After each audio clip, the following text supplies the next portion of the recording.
So, hello guys. So, yan. Sahod reveal tayo guys. Sahod reveal. So, ito lang naman yung sinahod ko guys. Ilang buwan ko ring hinintay ito. Ayan. Makasahod na rin. Yung iba guys, $25 ang ano yan. Kasi ako gusto kasi $100 eh. Para naman medyo malaki-laki ng konti. So, yun nga. Sa mga nagsasabi na post daw ako ng post.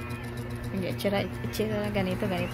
So, ito lang naman yung bunga na lagi kong pagpo-post sa Facebook. Diba? Kung ayaw mo sa mga videos ko, scroll mo lang. Diba? O kaya mag-ano ka na rin. Post ka na rin ng post para magsahod ka na rin dito sa Facebook. So, yan lang. Thank you.